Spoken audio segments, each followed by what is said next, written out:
glass doors of the entrance to the hotel. A lot of plainclothes people just walking out slowly, almost like there really isn't a rush to get out of that hotel. Are you near the lobby, able to see inside the windows there to see what's going on inside the lobby? Julie? Julie O'Cleary, still with us?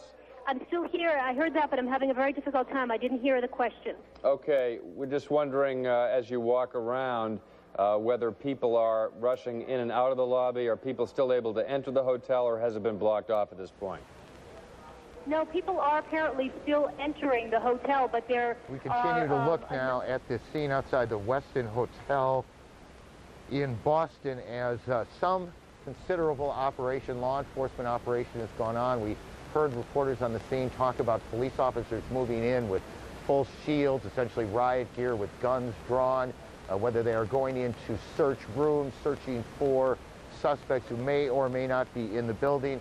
CNN's Kelly Arena, who covers the Justice Department for us, joins us now. Kelly, can you tell us anything about arrests that have been made or that are pending?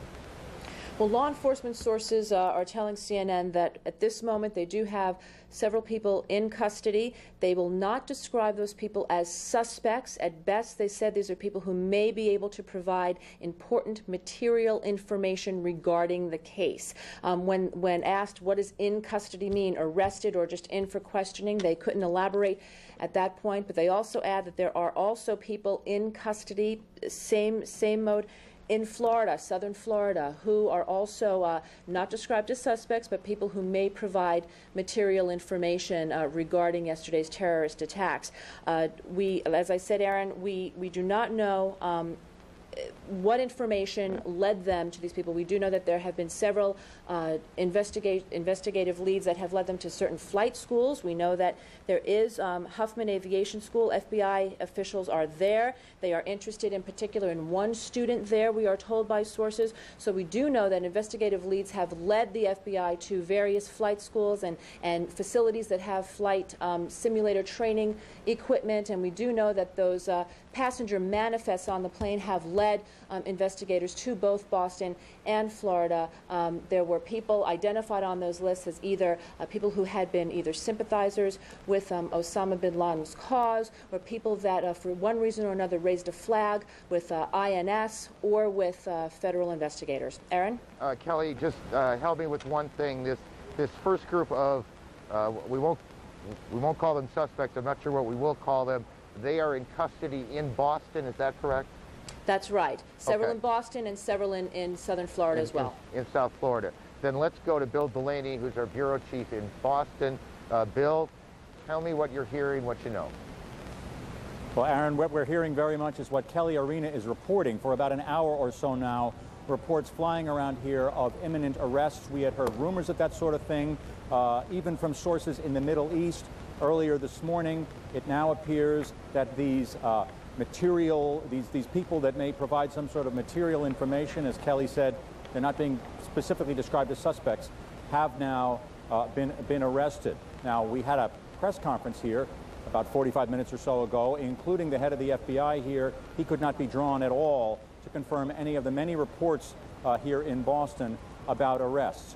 About the most concrete thing we have here, Aaron, is that there's a car out at an FBI processing facility in the Boston area that was taken from the central parking garage here last night. A car, a Mitsubishi Mirage, a rented car, in which were documents. Many of them, it has been widely reported in Arabic, including it has been reported a plan for the attack in Arabic, as well as some kind of Arab language flight training manual. That car being gone over at that FBI processing facility. Also, apparently, at that processing facility, the FBI going over chairs they took from the terminal building, or one of the terminal buildings, because these two flights left from two different terminal buildings. Chairs they're examining for DNA evidence that may point to suspects in this. Now, journalist John Wells was part, Aaron, of a team here that came up with some information overnight about who the suspects may be, who these hijackers may have been. Journalist John Wells of the Boston Herald.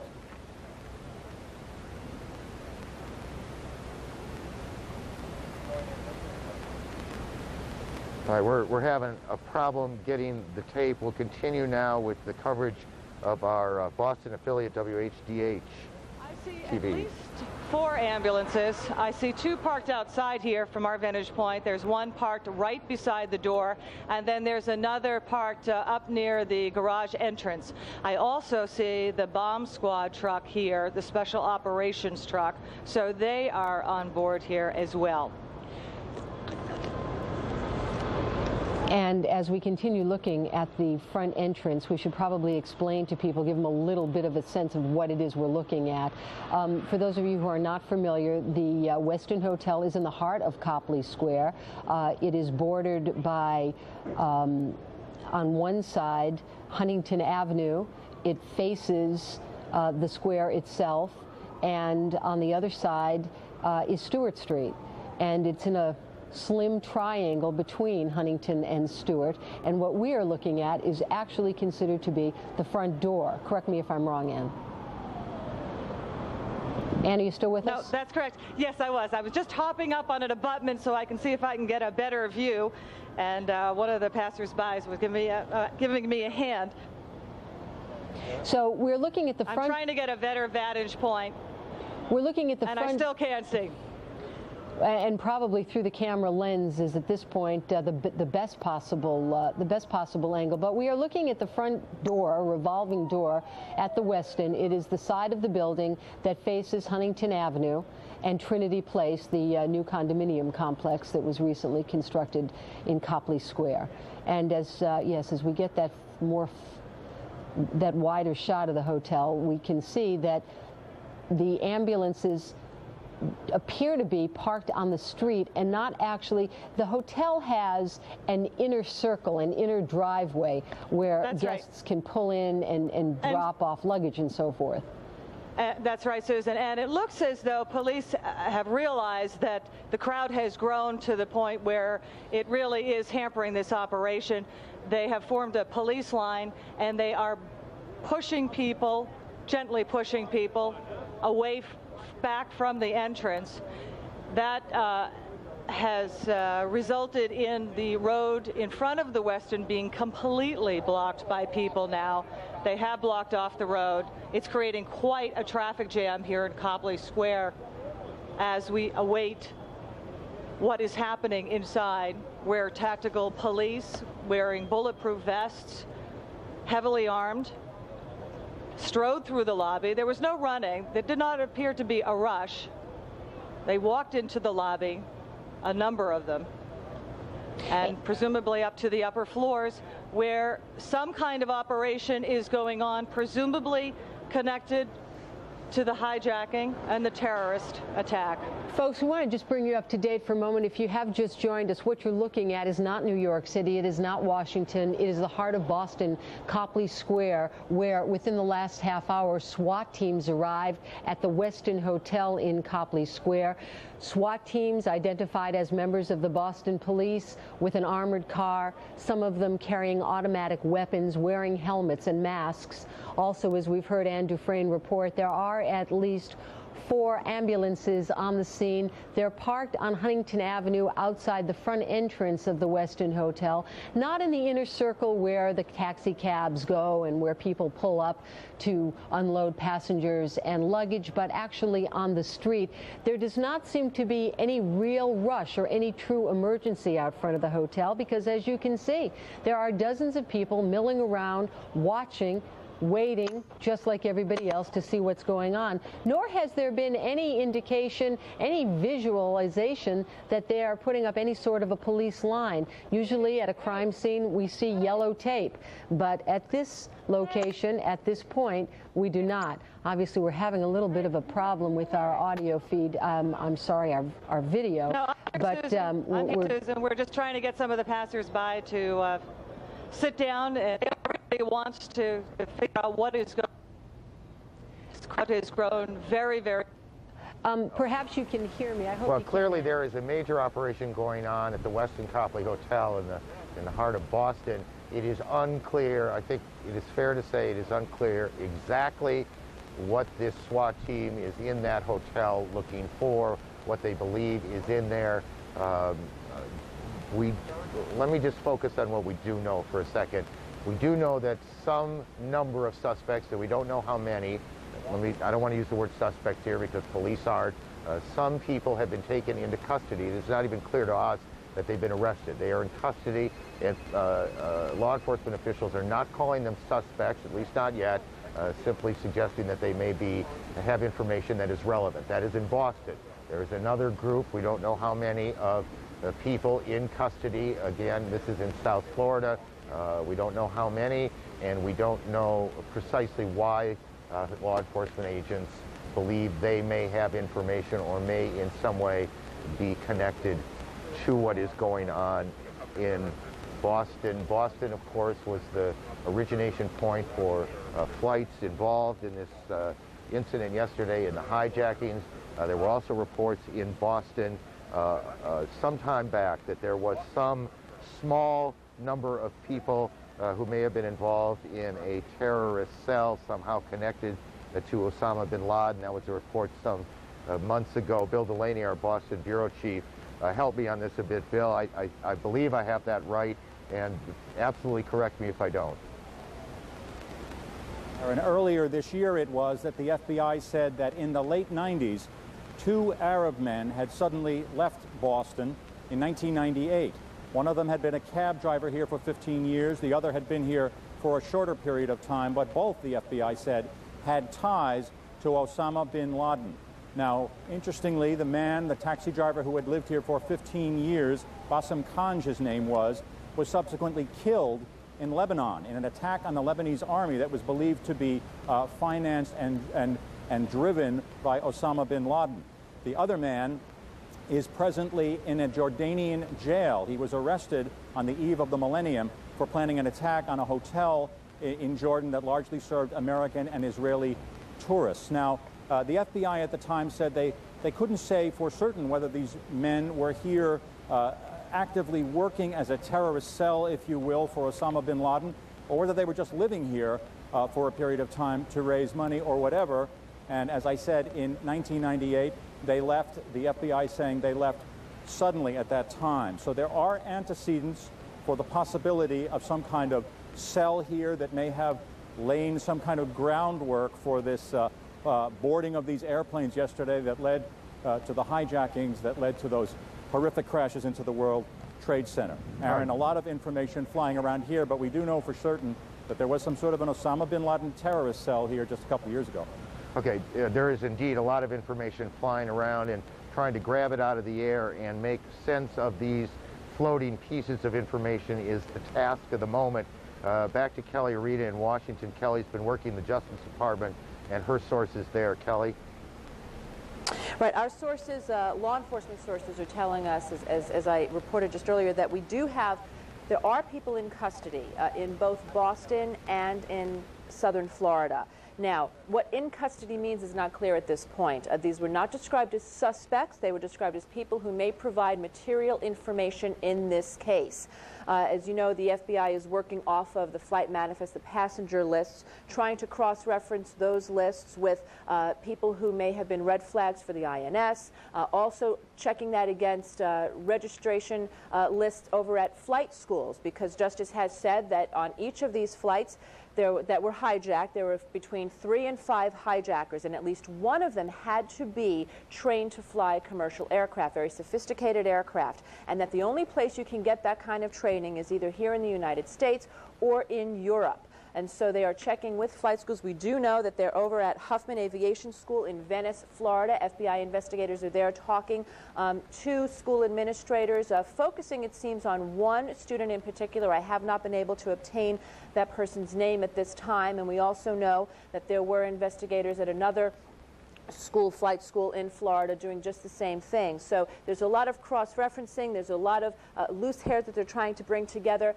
But I must caution you that so far, this investigation is at its very early stages. Obviously, this just happened yesterday. While there are some good leads and while there have been some good information that they've gathered, there really is nothing very solid at this point to go on, to really pin this on any one group or one person. For example, there was a car that was impounded by the FBI yesterday in Boston. It did have what law enforcement sources describe as very useful information. That car has been linked to people who boarded one of the flights out of Boston that was indeed hijacked. But again, nothing solid to go on, just useful, positive information was the quote given to me. We are progressing here, but this is something that could take months, if not years, to solve. That last point is a good one. I mean, at one level, we see this flurry of activity, and we wonder what it all means. It's police now coming out, this SWAT team in Boston coming out of the Westin Copley Hotel. As I look at our monitor, we see a fair number of officers coming out. We do not see, or we can't see, and it's possible that you can see this more clearly than I, whether they are bringing anyone out with them, but it doesn't look like it to me. They're coming out quite slowly. They went into the building quite slowly. They did not evacuate the area, and as you saw, there were dozens, if not hundreds, of people who had gathered around the hotel and had not been moved back by this SWAT team. No police line had been set up.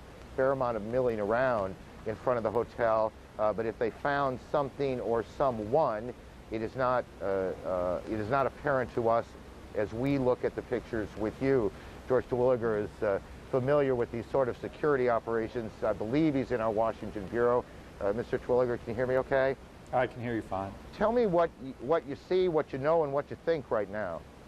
Well, I think what these police activities and law enforcement activities show is that the investigation to determine who is responsible for these cowardly acts is progressing and progressing nicely. The fact of the matter is, though, that the object of all of this is not to arrest people and bring them to trial and charge them with crimes, even though that may happen. If there are people here who supported this operation and were involved in it, co-conspirators, there may be prosecutions. But the real objective here, I believe, has to be to fix responsibility in the big picture sense with persons overseas who sponsored, directed, and basically commissioned because those are the people, these crimes. Those are the people who ultimately the government wants to punish, wants to put out of business. Well, that's exactly right, but it's more than punishment. The put out of business part is critical. What we have here, what's been demonstrated to us, is that there is a fundamental threat to the security of the United States that is represented by the activity that took place yesterday. The job of government, the core function of government, is to provide for the security of the country, and that threat has to be neutralized. Mr. Terwilliger, let me... this is slightly off point, I apologize. But I wonder, sir, if other groups, and there probably aren't very many in the world, but there are a few, will be emboldened by what this one group was able to pull off. That's very possible, but I think that we have to be very careful not to overreact to this and forget about the other types of threats that we know are also out there. There's been a lot of frankly, some bloviating, if you will. Well, we should have concentrated on this kind of terrorism rather than the threat of bioweapons or chemical weapons. Well, the fact is we have to worry about all of this. What we really need to concentrate on is gathering good intelligence. The best defense against terrorism is good information, knowing that something's going to happen before it occurs. And in order to have that good intelligence, we need to loosen some of the restraints on our law enforcement and intelligence agencies, not to the deprivation of civil liberties, but if it means some marginal surrender of privacy interests. I think some of the people that in the past have taken a very doctrinaire approach to that need to take a more reasonable approach. We can have a free society, a free country, and our civil liberties, and we can have effective law enforcement and intelligence agencies. And Mr. Terwilliger, do you want to weigh in briefly on this discussion that has been going on, this debate that's been going on for the last 36 hours or almost, on whether we have spent too much of our energy and money on high-tech intelligence and not nearly enough on spies, on human intelligence? Well, again, I think it's not an either-or proposition. There is no substitute for human intelligence. The technological intelligence methods that we have available to us are extremely valuable, and they're well worth the money that we spend on them. But human intelligence down at the street level, particularly in the United States, to infiltrate groups, to penetrate them with undercover operatives and other sources, to allow the intelligence community to do the same thing overseas is critical.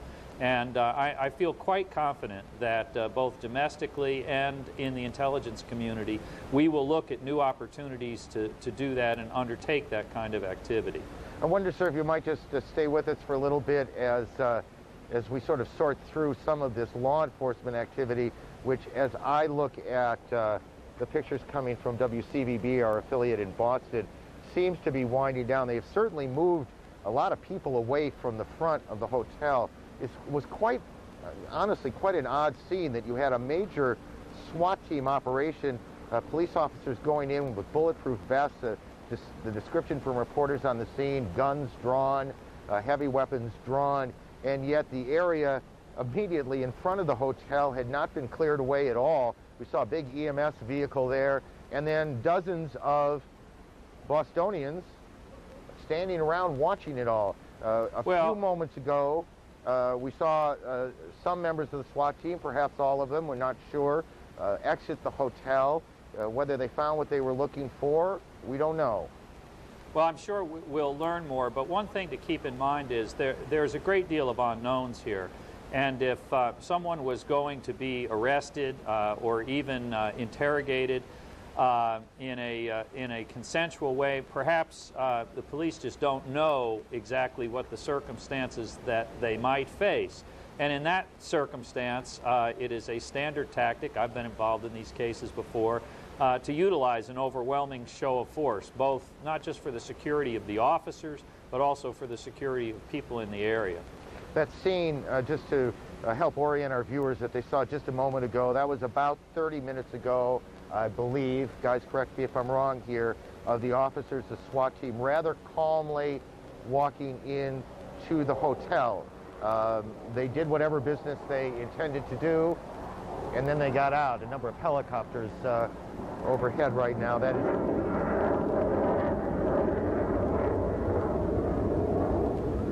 is the noise that you're hearing. We're about 5 or 6 blocks away from the World Trade Center location, and it continues to be a very, very busy scene. Mr. Terwilliger, thank you. Let me go to Lou Waters, who is at CNN Center in Atlanta. Lou.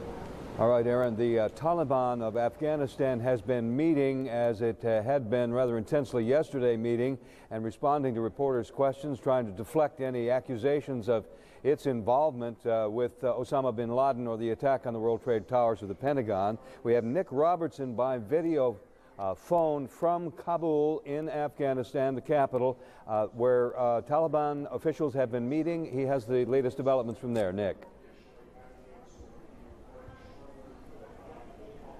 Well, Lou, big developments here late this afternoon. CNN reported a few hours ago that senior Pakistani diplomats were meeting with senior Taliban officials.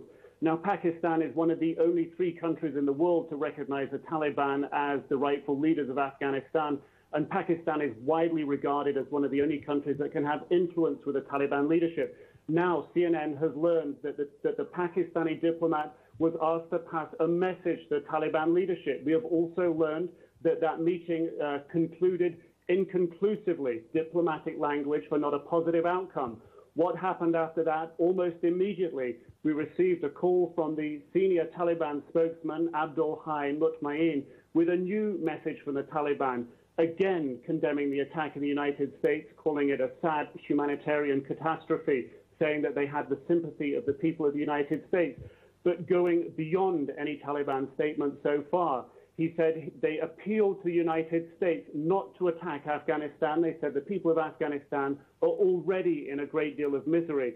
They said that killing the leaders of the Taliban in Afghanistan, they said, would not help the people of Afghanistan. He went on to say that any attack on Afghanistan would cause resentment within the region that would be a negative thing. He also talked about Osama bin Laden. He said Osama bin Laden had a following of the people. He said that the press record of Osama bin Laden, often attributed things to him that perhaps weren't relevant. All this message, all this statement wrapped up by the final line appealing to the United States, saying they hope that sanity prevails in the United States. Now putting together the diplomatic jigsaw that's happened here, Lou, a failed diplomatic meeting with senior Taliban officials where an international message was passed to the Taliban. The Taliban shortly afterwards then releasing a statement appealing to the United States not to attack Afghanistan, not to kill its leaders, to think seriously about the consequences of any action in this region, and the Taliban saying they hope sanity in the United States prevails. Lou? Nick, as you know, the United States has appealed to Afghanistan a number of times to extradite Osama bin Laden to the United States for prosecution in connection with the first World Trade Center bombing and the bombings of the U.S. embassies in Kenya and Tanzania. Do you know if there's been any further attempts by the United States to ask for that extradition and what the answer to that might have been? Lou, one of the questions we had for our diplomatic sources today was what was in that message that was passed by the Pakistani official to the Taliban official. We could not get any comment on what that message was. We only know that it was delivered and that the message was, the meeting was, in quote, inconclusive. It is highly likely that in any scenario regarding international talks with the Taliban, the issue of Osama bin Laden would come up. The United Nations has placed sanctions on the Taliban for failing to hand over Osama bin Laden as requested. United Nations today pulled out all its international staff from Afghanistan. It's done this at times of high tension before, but a key difference today when the United Nations staff pulled out, last of them to leave early tomorrow morning, when they pulled out today, they paid off all their local staff. They took their computer software disks, and unusually, they took a lot of their hard copy key documents as well with them, Lou. Nick Robinson on the ground in the capital of Afghanistan, Kabul, where the Taliban has been meeting and has again condemned yesterday's terrorist attacks in the United States and has pleaded with the United States of America not to attack its country. Natalie? And there were, of course, 4 ill-fated flights yesterday that ended in disaster. One of those flights landed in Pennsylvania, crashed in Pennsylvania, Somerset County. It was a United Airlines Flight 93 out of Newark, New Jersey. Its intended destination was San Francisco. Of course, it never made it. Sometime when it was turning back toward the east to a destination unknown, it did crash. We have from the location CNN's Brian Cabell. He's there along with so many investigators trying to put the pieces together to what happened with this one. Brian, what can you tell us? Well, Natalie, the recovery operation is well underway right now. We're told there are 80 investigators out in the field about a half-mile behind me, combing those fields, mapping and gridding the fields, and starting to pick up some of the debris. But we have been warned that what they are finding is very small, tiny in some cases. We're talking about both debris and human remains. There were 45 people on board this plane. The largest piece, we were told by one official, was a part of a jet engine. Of course, the top priority right now is to find the black box. The FBI official who talked to us about an hour ago said they had not yet found it. They had not heard a beacon from it yet. That was not especially promising. And Congressman John Murtha, who is from this area, spoke to us a couple of hours ago. He said he spoke to some searchers earlier today, and he said they were pessimistic about finding the black box. I personally think that this black box in this incident could be a key, because I think personally there was a struggle in that airplane before it hit the ground, and somebody made a heroic effort to keep that from hitting a populated area. Congressman Murtha also mentioned that he noticed in the last month or so increased security around the Pentagon and also at 2 U.S. military installations outside of D.C. He's not sure what to attribute that to. As for the scene here, as I say, it's about a half-mile behind me. We're told it's a 3-mile perimeter. There's a crater in the middle of it, 8 to 10 feet deep, we've been told. And the search, we're told, may take between 3 and 5 weeks. The big question remaining here, of course, Natalie, is where was this plane going? It left Newark around 8 a.m. went to the Cleveland airspace, turned around, came back east. They thought it might go into Pittsburgh, thought it might go into Johnstown, a little bit north of here, but then ended up in a field, as I say, in rural Somerset County. The question is, was there a fight on the plane? Did someone deliberately turn this plane down into this field? I'm Brian Cabell, CNN Live in Shanksville, Pennsylvania. Brian Cabell, thank you. Will we ever know as investigators look for the black box there? We'll stay in touch with Brian for any further developments. We want to turn now to Patty Davis. She's in Washington. She's got more about when airports might be open in this country. Of course, Patty, they were scheduled to get planes off the air more than an hour ago. Where do we stand? Well, that was originally their target in terms of the earliest possible time, 12 noon Eastern time, when they might reopen the U.S. airspace. But that has slipped. The FAA saying that it doesn't have a hard time now at this point, but one FAA official saying that we expect to hear from the Department of Transportation Secretary Norman Mineta about that sometime today, as well as security measures. Now, the FAA is requiring all airports to beef up security measures effective today. That is before they can resume operations and scheduled flights. Some of those include, in terms of knives, prior to today, passengers were allowed to carry even pocket knives up to 4 inches on board airliners, U.S. airliners. That will no longer be allowed. The FAA saying that no knives of any kind, metal or non-metal, will be allowed on any flight. You cannot carry that, at least on board. You can put it in your luggage that gets checked, but you can't carry it into the sterile environment of the cabin. Now, they're also going to discontinue curbside check-in at airports, also discontinuing off-airport check-in. Sometimes you can check in from different locations, a train, etc. Somewhere you don't actually have to go to the check-in counter. You will have to now. Also, use of federal air marshals. Now, those have been used for quite some years. They are armed. They're trained to use lethal force and thwart hijackers, thwart incidents. They are used currently on some flights that are considered heightened alert, but the FAA saying that it will continue to use federal air marshals traveling on airlines. Also, there will be more officers on duty at airports, and also you're going to see more checks on passengers as well. Also, higher standards for screeners. Now, the FAA is trying to expedite, push through a rule that gives them the authority over screeners. Now, right now, they don't directly regulate when you go through passenger screening, the people who are screening your bags. The airlines do that, and what they're trying to change is that they would have direct control over those screeners. All those companies, those contractors that operate those companies would report to the FAA and have to meet heightened FAA standards. Also, we've been told that a source close to the airline industry is telling the FAA, calling on the FAA to nationalize or federalize those security checkpoints at airports, put federal officials, federal law enforcement officials in place there, and the FAA would not comment on that. Natalie? So these sound like widespread security changes, Patty. Is it your understanding that airports are waiting to reopen until all of these measures can take place? And do you know if airports, is there a desire to try to still get them reopened today?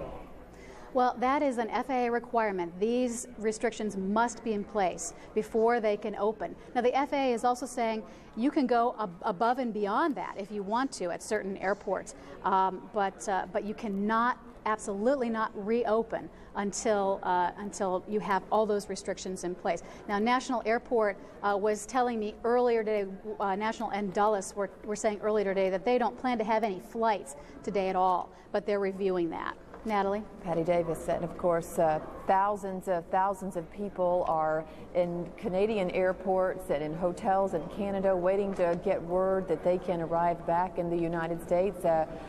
People are stranded across the world trying to get back to the United States.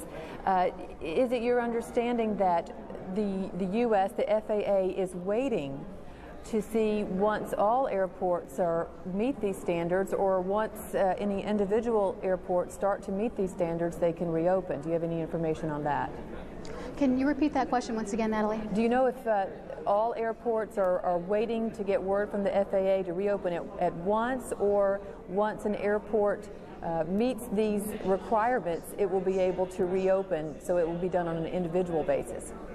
That's a good question. And you know, absolutely, the ground stop will be lifted at a certain time, one certain time when the FAA designates that to be, and that would mean airports at that point could open if they had met the FAA standards. Now, just once again repeating what it is that the FAA is going to be requiring are no knives will be allowed on board any airliner at all in the cabin. They're discontinuing curbside check-ins. They're also discontinuing off-airport check-ins. They're going to require they're going to have more officers on duty at airports, and you're going to see more physical checks of people at airports as well. Higher standards for screeners, those passenger screeners, when you go through with your carry-on luggage, and also federal air marshals, which are already being used. They are armed. They do fly on some flights already that are at heightened alert, but we are going to see those, the presence of those, more now. Natalie. Patty Davis, we thank you. It's a scene many Americans have been accustomed to, some of those restrictions that you talk about, but certainly it sounds like there will be even more than many have witnessed before, and many travelers no doubt will be thankful for that. Patty Davis, we thank you. We'll be in touch because we still don't know when U.S. airports are going to reopen and flights will resume. We'll continue to keep watch on that element. Right now, we're going to send you back for more coverage from Aaron, who's in New York. Aaron? Natalie, thank you. Those of us old enough to remember, this all takes us back more than a generation in that spate of hijackings to Cuba that occurred when the security system at the airports was ratcheted up for the first time, metal detectors, air marshals on planes, and it is certainly not surprising that the FAA is ratcheting up security yet again. Natalie mentioned we've got an untold number, we're not sure, of Americans who were on international flights that were diverted to Canada. That is one of the Canadian connections in all of this. There is also been reporting today that some of the suspects in the incidents yesterday, in the attack yesterday, came across the Canadian-U.S. border. We go to Ottawa now. The Canadian Prime Minister, Jean Chrétien, joins us. Mr. Prime Minister, thank you for taking a few moments. Tell me what your law enforcement and Canadian intelligence has learned in the last 24-plus hours. First, I would like to take the occasion on behalf of the people of Canada to offer the President and the people of the United States our condolences and assure the people of the United States of the Canadian support in these very difficult hours. Of course, Canada is there to help, and this morning the President called me and because 250 planes were diverted to Canada and more than 30,000 passengers are in different airports in eastern Canada waiting to be able to return home. So we're there to collaborate with the authorities of the United States and do our best so that we can collectively fight this horrible devil that is terrorism. Sir, before we go on to the law enforcement, let me talk about those passengers. 30,000 is a lot of people. Are your airports and support people there overwhelmed at this point by what they have to take care of? Yes, in some areas, for example, in Newfoundland, Labrador, there's a little city that has more people at the airport than the people in the city. So, but the passengers have been very patient, and the Canadians have done their best to accommodate them. As soon as they will be permitted to have access to the destination, we will let them fly. Are you able to get food to these people, sir? Oh yes, we have all the services, and many of them have been accommodated in hotels and schools and gymnasiums and so on. And the Canadian authorities and provincial authorities are working to make their séjour in those places as comfortable as possible. And I'm sure you and your government, as people here, are anxious and eager to get those people back home, and hopefully that will happen soon. Let's move now to the law enforcement issues. Has Canadian intelligence learned anything about this attack that may be helpful? And tell us, if you can, what you have learned. For us, we don't know more than what is known at this moment publicly. At this moment, the security people are looking to find out who are these people and where they were coming from. We have no indication that they were from where they were. I heard, like it was mentioned earlier, that some of them started in Portland, Maine, but we have no indication that from our security that they use Canada to go there. It is a possibility, but we don't know. Mr. Prime Minister, we appreciate both your time and your efforts on behalf of those 30,000 Americans in your airports at this moment. Thank you for joining us today. Thank you very much. Goodbye. The Canadian Prime Minister, Jean Chrétien, joining us from Ottawa. Lou? All right, Aaron, if yesterday was surreal, those searing pictures of the attack on the World Trade Towers and the Pentagon, venture to say that many of those images kept you awake last night. Today emerges the grim realities with a solemn search for bodies in New York City. But as the immediate pain, the sharp pain, is felt by those in New York and in Washington, this is, as the banner across your screen suggests, an attack on America. And it's affecting all Americans, their patriotism, and their urge to be with family at this time. CNN's Kira Phillips has taken and put a human face on one of America's greatest tragedies.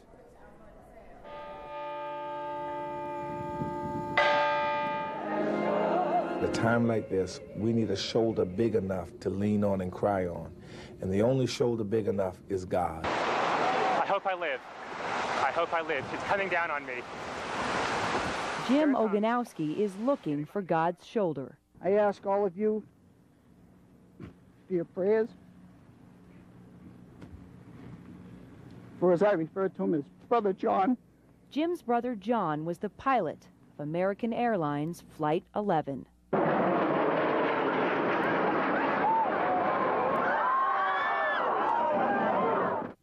We, along with Jim, witnessed the horror, but we also can testify to this pilot's strength. I consider my brother a hero for many reasons. It's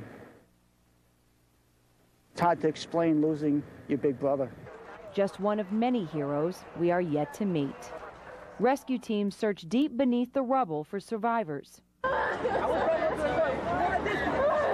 shocked, yet not defeated. In a time like this, you can't really understand what's going on, but you can scream and holler and cry and be in pain. America may be under attack. However, Americans are going above the attack on humanity. I just wanted to do everything I could. The turnout has been overwhelming. And so is the death toll. We'll meet more relatives like Jim Ogonowski. We'll air more pictures of victims like his brother John. And we'll continue to hear the cries for peace and demand for answers. My home, sweet home.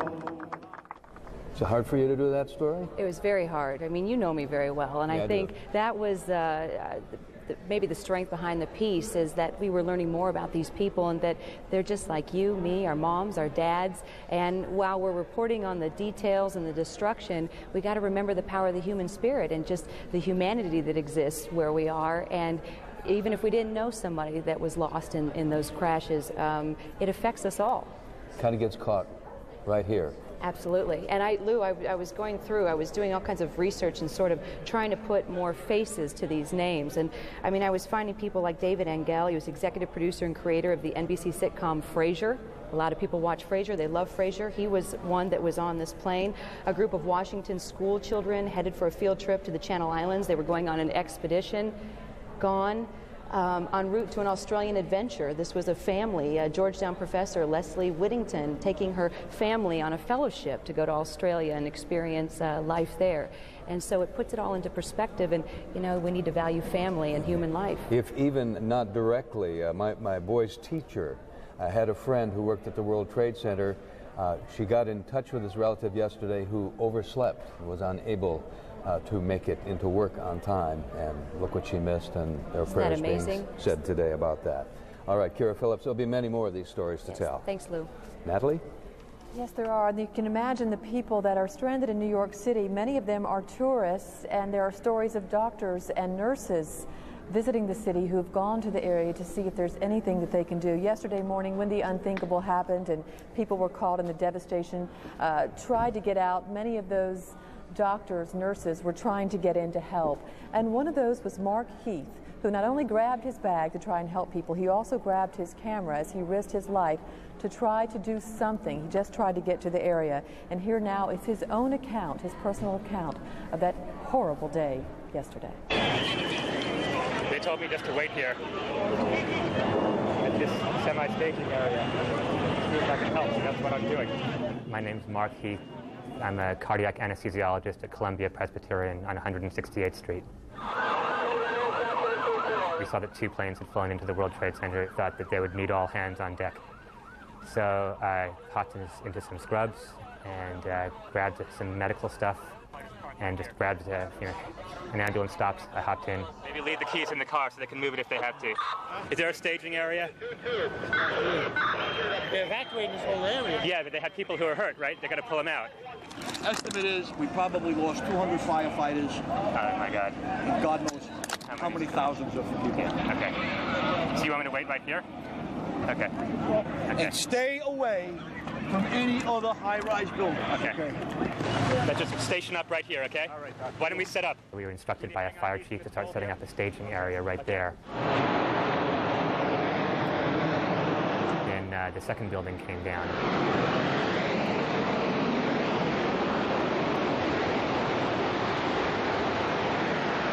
I videoed what I could, got behind a car. I hope I live.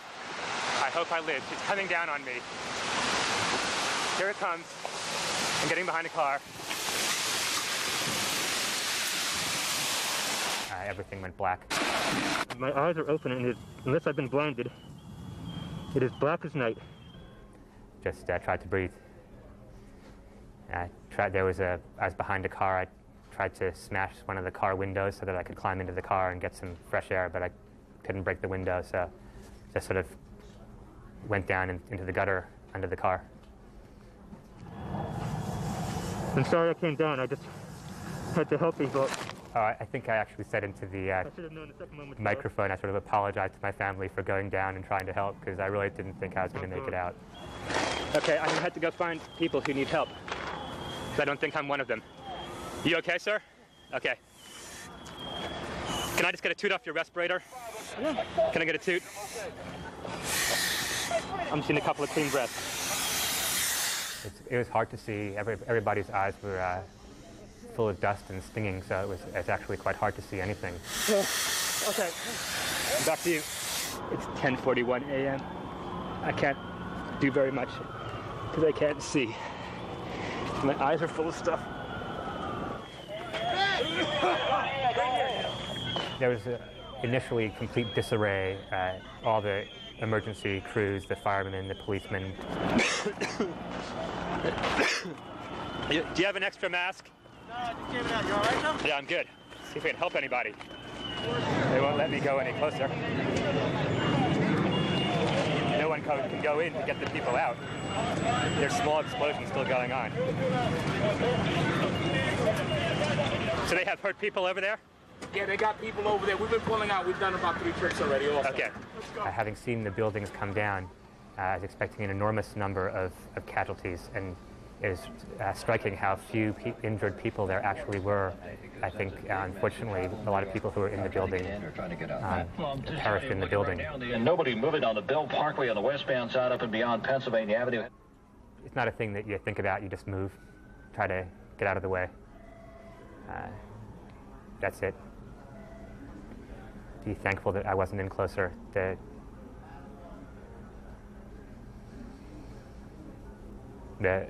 bravery of the people who went in there is something else.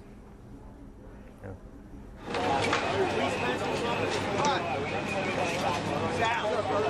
It's just a wasteland.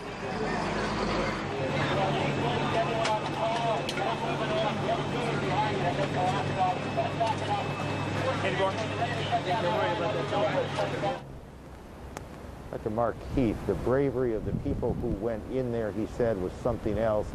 As we look behind us, the bravery of those people trying to knock down the fire still at building number 7 is something else as well. It's a very unstable situation. When we got here, I guess that almost an hour ago, we could see from where we are, go ahead and zoom past me if you haven't, we could see the front of building number 7. Now all we can see is smoke. We can still see the fire truck pouring water, but it has moved. It was pouring water sort of dead center on the building. If you drew a line in the middle of the street, it was kind of aimed straight. It has now moved off to our right. The color of the smoke has changed. The density of the smoke has changed, and we won't hazard a guess as to the significance or lack thereof of either of those things. We will tell you that there is a concern down below us about asbestos in the air. Cars are being marked. There's an enormous amount of dust. The Trade Center buildings were very shiny and very big, but they were not necessarily new. They've been up there for a generation, and there is some concern that asbestos has been shaken loose by the collapse of these buildings, that it is in the air, it is on the ground now in this almost volcanic-looking dust. And it does, in fact, remind us of our coverage in 1980 of Mount St. Helens, transported to an urban situation. But it is one more danger down there that officials have to deal with, and everyone else in this city has to deal with. We continue to draw information from many different sources. In about an hour and a half, at about 3:30 Eastern Time, we expect the President's press secretary, Ari Fleischer, to brief reporters on everything that at least the government is willing to say, and we'll be carrying that, of course. Down below, as he has been, is our Gary Tuchman. He joins us on the phone. Gary, tell me, I guess first locate yourself for us. Give us some sense of where you are and what you are seeing. Way from where the World Trade Center buildings used to stand on Church Street. There's a familiar sight to New Yorkers. You walk down Church Street and you see the majestic 110-story South Tower of the World Trade Center. That was the #2 World Trade Center, and now there's nothing there. And to talk about the smoke that you see and the ashes and the dust that you were just talking about, fire officials are telling us right now there are still spot fires they are trying to put out, including one that's in a restaurant. That's leading to some of the smoke. And regarding that dust, you're absolutely right. We've all been given masks. When we don't have the masks, your throats get quickly irritated, you cough, and that's the scenario for everyone who's in this area right now. Almost everyone's wearing masks, but we can tell you that this area of New York City, which is one of the most crowded parts of Manhattan during the business day because it's the financial district, is now off limits to all members of the general public. It's only emergency officials, police, fire, members of the National Guard, and that is a sight that is very hard to get used to, seeing members of the military with their helmets on surrounding the neighborhood. The people who live in the area have been told to evacuate. Some members of the news media have gotten in, like us, to report on what's going on here. You know, the feelings we go through as we cover this are familiar. In 1993, we were here for the first terrorism incident at the World Trade Center, the bombing of the North Tower. In 95, we were in Oklahoma City for the bombing of the Murrah Federal Building, and now in 2001, we're here. But the magnitude of this is so hard to grasp because if Mayor Rudy Giuliani is right, and there's no reason to doubt it, thousands of people have died outside these World Trade Center buildings, and most of their bodies are still buried under tons of rubble. We all hope for lots of survivors when this first happened. There have been some survivors, but certainly it's not a large number. Right now the count is 9.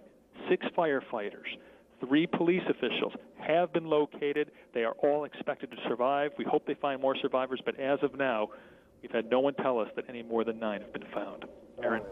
Let's walk through a couple of things on that. What officials and rescue teams are hoping for is that there is, in these collapsed buildings, essentially air pockets or voids that people have either managed to get into, or essentially it collapsed around them and they were able to stay alive, to keep breathing. The problem is they can't get to the voids because it is so unstable. Fair? Very fair, Aaron, and that's one thing that fire officials are telling us. They believe there's potential for many of these so-called voids, but they can't get to them yet. So that's why they are hopeful they'll find more survivors. One of the survivors who was in a void, one of the police officials with the Port Authority of New York and New Jersey, knew the World Trade Center building very well, was under rubble in a void. His leg was pinned down by some of the rubble, but he knew exactly where he was, even though he couldn't see any daylight. He got on his cell phone, he called emergency officials and told them where he was. Here's where you should dig. They dug, they found him, they were afraid they were going to have to amputate his leg to get him out, but they were able to slip him out without taking off his leg. One of the most frustrating scenes that we have seen in this, in fact, is we were making our way to where we're reporting from, coming down the West Side Highway, there's this string of vehicles, of rescue trucks, utility trucks, electric generators, garbage trucks with snowplows on. They'll be used to clear debris.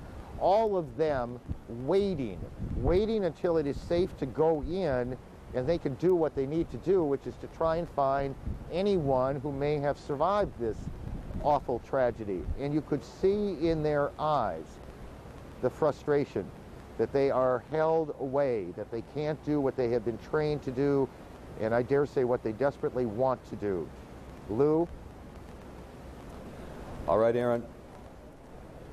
Have a couple of notes for you to keep in mind. We're about 1:55 Eastern Time. In about 35 minutes, the Secretary of State, Colin Powell, will hold a news conference, and we plan to bring that to you live when it happens.